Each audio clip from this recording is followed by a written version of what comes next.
ETF index mutual funds నేర్చుకుని stock మార్కెట్లో రాణించాలనుకుంటున్నారా? వెంటనే ఈ నెంబర్కి కాల్ చేయండి. నమస్తే, welcome back to Suman TV. నేను మీ Sanjay. Loan apps and credit cards ఇప్పుడున్న యువతలో 190 మంది దగ్గర క్రెడిట్ కార్డ్స్ అనేవి ఉంటున్నాయి. ఆ క్రెడిట్ కార్డ్స్ ఇచ్చే లోన్ వల్ల ఎంత ఉపయోగం ఉందో, ఆ లోన్ కట్టకపోవడం వల్ల వాళ్ళు చేసే హెరాస్మెంట్స్ కూడా అన్నీ కాదు. కానీ ఇచ్చేటప్పుడు ఇలాంటి విషయాలన్నీ ఎవరు పరిగణించుకోరు, ఎవరు తెలుసుకోరు. కానీ కట్టవలసి వచ్చినప్పుడు ఇబ్బందులు మాత్రం మామూలుగా ఉండవు. ఇలాంటి ఇబ్బందులు ఎదురైన వ్యక్తులు కానీ, ఇలాంటి ఇబ్బందులు ఎదురైతే ఏం చెయ్యాలి అనే విషయాలపై ఈరోజు మన గురించి కొన్ని పాయింట్స్ చెప్పడానికి ఈరోజు మనతో పాటు ఉన్నారు తెలంగాణ హైకోర్టు అడ్వకేట్ వెంకట్ శెట్టి గారు. మరి సార్తో మాట్లాడి క్రెడిట్ కార్డ్ గురించి, లోన్ యాప్స్ గురించి కొన్ని విషయాలు తెలుసుకుందాం. నమస్తే సార్. నమస్తే సార్. సార్, చూసారు కదా, బయట హెరాస్మెంట్స్ అనేవి బీభత్సంగా పెరిగిపోతున్నాయి. అసలు ఇవి ఇల్లీగల్ అని తెలిసినా కూడా ఈ లోన్ ఏజెంట్స్ అనేవాళ్ళు రెచ్చిపోతున్నారు.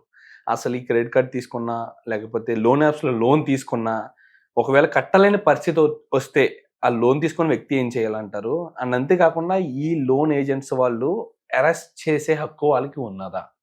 ఫస్ట్ ఆఫ్ ఆల్ ఏంటి అంటే, వీళ్ళు లోన్ ఇచ్చేటప్పుడు ఆ పర్సన్ శాలరీ కూడా చూడాలి. సో వీళ్ళు ఏదైతే తనకి శాలరీ ఎంత వస్తుంది, తన ఈఎంఐ పే చేయలేస్తాడా చేయలేవడా అని చూసుకోకుండా, ఒక్కొక్కళ్ళ శాలరీ చూసుకుంటే 1 lakh ఉంటుంది. సో వాళ్ళ ఈఎంఐలు ఆల్మోస్ట్ 1.5-2 lakhs దాకా ఉంటాయి. సో వాళ్ళు ఎలా పే చేస్తారు, పే చేయలేస్తారా లేదా అనేది కూడా చూడాలి. బికాస్ ఎందుకనంటే, ఒక ఇన్కమ్ ఒక 1 lakh ఉంది అని అంటే, అందులో అట్లీస్ట్ ఒక 40% 50% ఈఎంఐ పే చేసేంత క్యాపబుల్ ఉన్న అమౌంట్ ని వాళ్ళు ఇవ్వాలి. సో అవేమి ఇవ్వకుండా వీళ్ళు వాళ్ళు ఎంత అమౌంట్ అడిగితే అంత అమౌంట్, లేదా ఈ మధ్యలో ఏదైతే మీడియేటర్స్ ఉంటారో ఆ మీడియేటర్స్ ద్వారా వీళ్ళు ఇంకా అమౌంట్ ఎక్కువ ఇప్పిస్తామని చెప్పి ఆశ పెట్టి వాళ్ళని వీళ్ళకి అమౌంట్ ఇప్పించడం. ఈ అమౌంట్ కూడా మాక్సిమం చాలా మంది ఎలా అంటే, కొన్ని ఫినాన్షియల్ సిచ్యువేషన్స్ వల్ల, ఏదైతే ఫ్యామిలీలో ఫినాన్షియల్ సిచ్యువేషన్స్ వల్ల కొంతమంది తీసుకుంటారు, లేదా కొంచెం హెల్త్ ఇష్యూస్ వల్ల కానీ, లేకపోతే ఇంకేమైనా ఇష్యూస్ ఉంటేనే మనం అమౌంట్ కోసం లోన్స్ అని చెప్పి, లేకపోతే బయట కానీ హ్యాండ్ లోన్స్ కానీ ఇలాంటివి ట్రై చేస్తూ ఉంటాం. సో ఇట్లాంటి సిచ్యువేషన్స్ లో వాళ్ళ అమౌంట్ ట్రై చేసేటప్పుడు కూడా వాళ్ళు ఏదైతే వాళ్ళ అవసరాలని ఆసరాగా తీసుకొని వీళ్ళ అమౌంట్ అనేది వాళ్ళకి శాంక్షన్ చేయడం జరుగుతుంది. సో ఇక్కడ ఏంది అని అంటే, మనం ఎవరికి కూడా పైసలు ఎగ్గొట్టమని చెప్పి ఎంకరేజ్ చేయట్లేదు.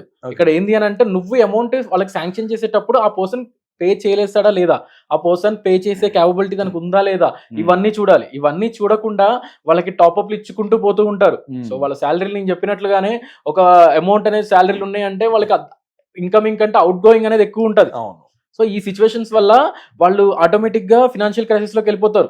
సో ఎప్పుడైతే ఒక సిచ్యువేషన్ ఇంకా బ్యాడ్ అయిన సిచ్యువేషన్స్ లో వాళ్ళు ఎప్పుడైతే ఈఎంఐ పే చేయడం లేట్ అవుతుందో, ఒక 1 month ఈఎంఐ అనేది పే చేయడం లేట్ అవుతుందో, ఆ నెక్స్ట్ డే నుంచి వాళ్ళకి టార్చర్ అనేది స్టార్ట్ అయిపోతుంది.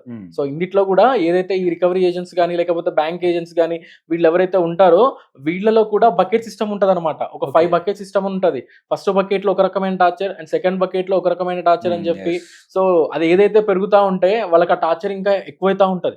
సో ఇక్కడ తెలియంది ఏంటి అని అంటే, వీడు ఎప్పుడైతే ఈఎంఐ పే చేయడం లేట్ అవగానే వీళ్ళు వాళ్ళ ఫ్యామిలీ వాళ్ళకి కాల్ చేయడం, లేదా వాళ్ళ ఇంటి పక్కన వాళ్ళకి కాల్ చేయడం, లేదా వాళ్ళ ఆఫీస్ దగ్గరికి వెళ్ళి కానీ, వాళ్ళ ఇంటి దగ్గరికి వెళ్ళి కానీ న్యూసెన్స్ క్రియేట్ చేస్తా ఉంటే, నీకు వాడు అమౌంట్ ఎలా దొరికితే వాడికి? ఇప్పుడు ఆఫీస్ దగ్గరికి వెళ్ళి న్యూసెన్స్ క్రియేట్ చేస్తుంటే వాడు జాబ్ పోయింది అనుకోండి, వాడు పొట్టగొట్టినట్లే. వాడు రేపు పొద్దున ఈఎంఐ ఎలా పే చేస్తాడు? అండ్ అదే కాకుండా వాళ్ళ రిలేటివ్స్ అందరికి కాల్ చేస్తూ ఉంటారు. సో వాడు ఒకవేళ వాళ్ళ రిలేటివ్స్ లో అమౌంట్ అడుగుదామన్నా కూడా అక్కడి నుంచి కూడా అమౌంట్ పుట్టవు వాడికి. అక్కడ తీసుకొచ్చి ఇక్కడ ఏమైనా కట్టాలి అన్న ఇంటి దగ్గరికి వచ్చి న్యూసెన్స్ చేస్తారు. ఇంటి పక్కన అడుగుదామంటే వాడు ఇవ్వడు, అంటే ఆల్రెడీ అప్పుల్లో ఉన్నాడని. ఎగ్జాక్ట్లీ మీరు అన్నట్టు ఇక్కడ న్యూసెన్స్ అనేది కామన్ అయిపోయింది ప్రతి ఒక్కరు కూడా. లోన్ ఏజెంట్ అనేవాడు అసలు లోన్ కట్టలేని పరిస్థితిలో ఉన్నప్పుడు సంథింగ్ రాబట్టుకోవడానికి వచ్చినప్పుడు ఖచ్చితంగా కొంచెం హార్ష్గా ఉంటారు. కానీ మీరు అన్నట్టుగా కొన్ని అసాంఘిక మాటలు మాట్లాడడం, ఎదుటి వాళ్ళని నీచంగా ప్రవర్తించడం, మీరు అన్నట్టు ఆఫీస్కి వచ్చి న్యూసెన్స్ క్రియేట్ చేయడం, వీటి వల్ల పరుగుపోతుంది. ఆ రైట్స్ వాళ్ళకి ఉన్నాయంటారు నిజంగా? ఇక్కడ ఆర్బీఐ గైడ్ లైన్స్ ప్రకారం ప్రతి ఒక్క బ్యాంక్ వాళ్ళు కానీ, ఫినాన్స్ ఇన్స్టిట్యూషన్స్ కానీ, వాళ్ళందరూ కూడా రికవరీ ఏజెంట్స్ ని రిక్రూట్ చేసుకునే రైట్స్ ఉన్నాయి. బట్ ఏదైతే వాళ్ళ ఇల్లీగల్ మెథడ్స్ అనేది యూజ్ చేస్తున్నారు కదా, అట్లాంటివి వాళ్ళకి లేవన్నమాట. అట్లాంటి రైట్స్ వాళ్ళకి లేదు. అసలు ఏ రైట్స్ ఉన్నాయంటారు? ఇప్పుడు మీరు అన్నట్టుగా ఆర్బీఐ గైడ్ లైన్స్ ప్రకారం ఒక రికవరీ ఏజెంట్ ఒకవేళ ఇంటికి వెళ్తున్నప్పుడు ఐడి కార్డ్ అనేది కంపల్సరీ. అండ్ అదే కాకుండా నీకు విజిటేషన్ కాపీ అనేది కంపల్సరీ బ్యాంక్ నుంచి.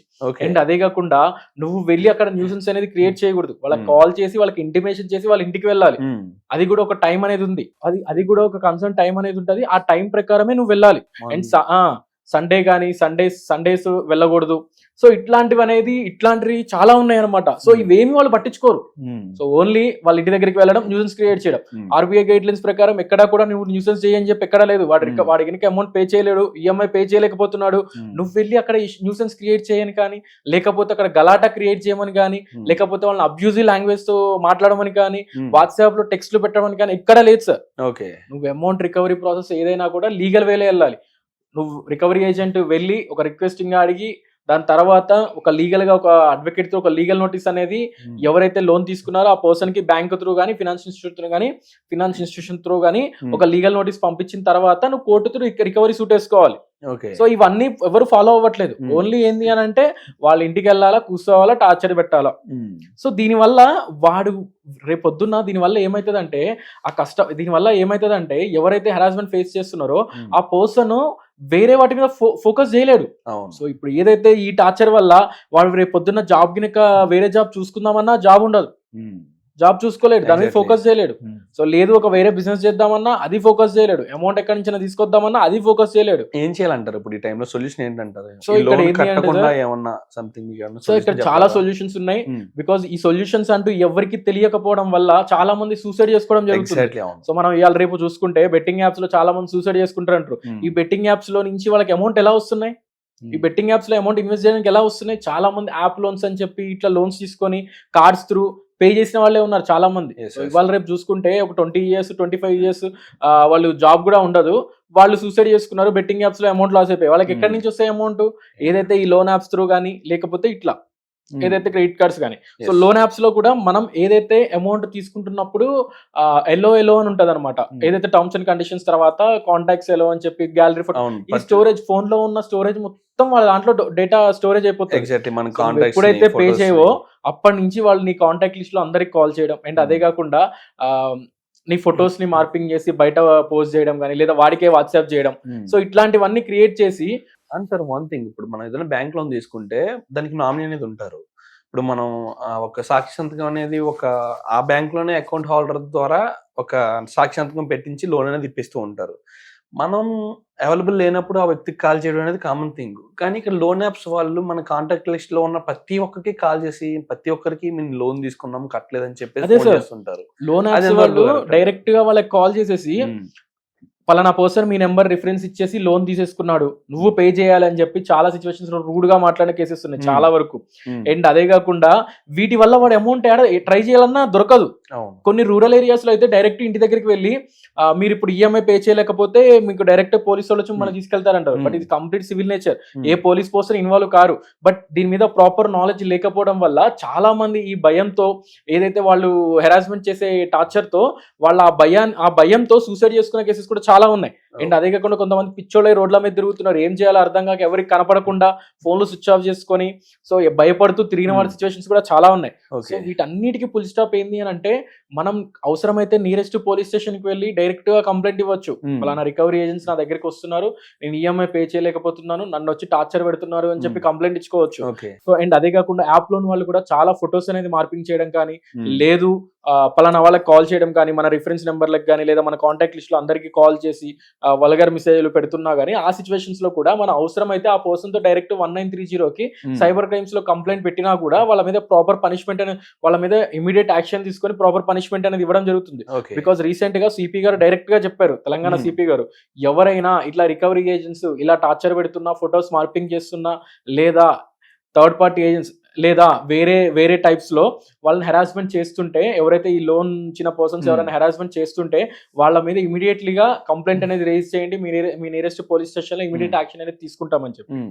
సో ఇక్కడ ఏంది అని అంటే, లేదు అని అంటే మనం అవసరమైతే కోర్టు త్రూ ఒక ఇంజెక్షన్ సూట్ ఫైల్ చేసుకున్నా కూడా కోర్టు నుంచి ఒక టైం అనేది మనకు వస్తుంది. అంటే మన లోన్ కట్టడానికి కొంత కాల పరిమితి అనేది ఇస్తాను, కొంత కాల పరిమితి అనేది వస్తుంది. సో ఇక్కడ మనం ఎక్కడా కూడా పైసలు ఎగ్గొట్టమని ఎవరిని ఎంకరేజ్ చేయట్లేదు సార్.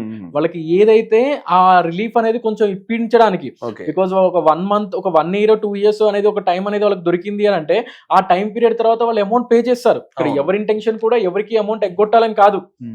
వాళ్ళకి ఓన్లీ కేవలం ఏంది అని అంటే ఒక పీస్ఫుల్ టైం అనేది దొరికితే, ఒక గాలి పీల్చుకునే టైం దొరికితే వాళ్ళు మళ్ళీ అమౌంట్ అనేది సెట్ చేసుకుని వాళ్ళకి పే చేస్తూ ఉంటారు. ఎగ్జాక్ట్లీ, ఎర్న్ చేయడం లేకపోతే వేరే వాళ్ళ దగ్గర మళ్ళీ బారోయింగ్ తీసుకుని ఇవ్వడం ఏదో ఒకటి చేసి వాళ్ళకి అమౌంట్ అనేది క్లియర్ చేయడం జరుగుతుంది. Absolutely sir. Thank you sir, thank you very much.